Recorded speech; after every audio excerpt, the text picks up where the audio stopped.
Dear friends of innovation, ladies and gentlemen, I have been given the honor to inaugurate the Sweden Innovation Days 2023. From the AGA cooker to the zigzag rule, from old-time sawmills to modern streaming services. Sweden is a country that breeds and thrives on innovation and entrepreneurship. We are a hard-working people. In the self-image of the Swede, there is an aspiration to always be one step ahead. As the Minister for Energy, Business and Industry and also Deputy Prime Minister, I see tremendous potential in the new era that awaits around the corner. The green transition is a catalyst for new innovations. In this way, we will be able to build resilient societies and create sustainable growth within the planetary boundaries. To solve these complex challenges, we need new types of collaboration across sectors, disciplines and geographical borders. Well, some might call them challenges. I prefer to call them possibilities. Sweden is leading global innovation. If I may brag a little, we rank first in the European Innovation Scoreboard and third place in the Global Innovation Index. We are of course proud of this, but we can't take our position for granted.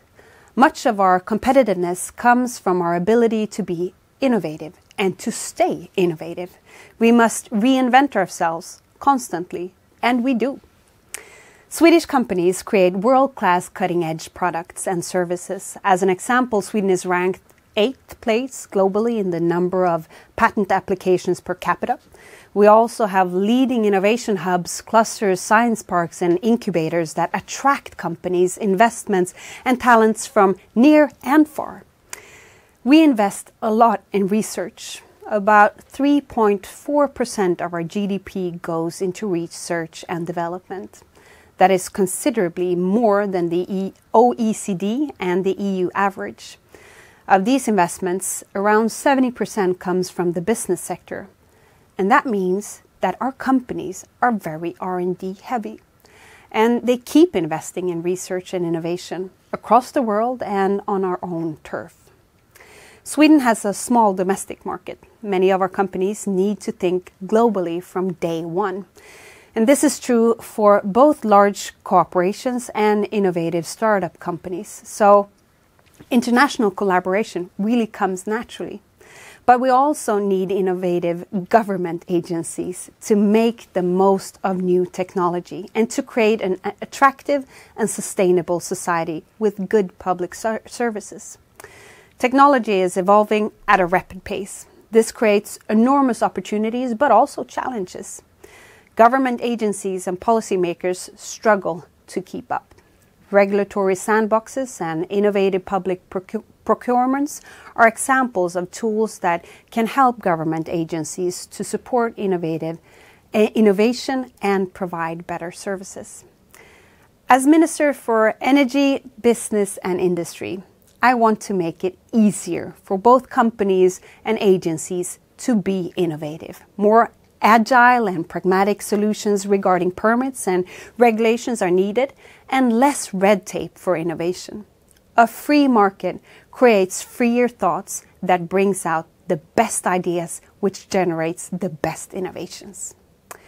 And we need to ensure that private companies, academia and government agencies can innovate together. Health and life science is such a case. We saw how many different stakeholders came together to solve complex problems during the pandemic. Another area is green transition, and an important priority for the Swedish government. Here, the Swedish industry is leading the way in sustainability, making fossil-free steel, large-scale battery production, and innovative electric vehicles. They see that investing in innovation and sustainability is good for business. Climate good and competitiveness goes hand in hand. One example of our strength and innovation capacity regarding sustainability comes from the EU Innovation Fund, one of the world's largest funding programs for the demonstration of innovative low-carbon technologies. Of all the funding allocated so far, 17% has been rewarded to projects in Sweden. Not too bad for a country with just 2% of the EU population. Startups and scale-ups are important change agents for the transformation of industry and as innovation agents for society. Sweden has a vital startup sector that I believe is one example, explaining factor behind our strong overall performance in index comparisons regarding innovation. Innovation is also about the individuals, talented and ambitious innovators and entrepreneurs that dare to think big. Government agencies and higher education institutions play an important role to welcome talented people to Sweden and to ensure that companies can find the competence they need. Many Swedish research environments and innovative companies use English as business language, making it easier to move to Sweden. Our society is also famous for having a great work-life balance and an informal business culture. We should therefore explore how we can strengthen the human dimension of innovation, not least by encouraging mobility for entrepreneurs, innovators and researchers. Sweden has a long history of collaboration, cooperation, co-creation and co-development to develop new solutions and solve challenges. We want to continue creating synergies between different sectors and parts of society, not just within Sweden, but across borders. That is why events like the Sweden Innovation Days are important. When the Swedish innovation system connects with other like-minded stakeholders from other countries, we can create magic, breakthrough solutions that benefit our economies and help us reach the Sustainable Development Goals and the Paris Agreement. So, to kick off the Sweden Innovation Days of 2023, I extend an invitation to all of you to innovate. During the following 3 days, we will showcase great examples and several opportunities for new collaborations from representatives from the whole Swedish innovation ecosystem. Thank you and welcome once again.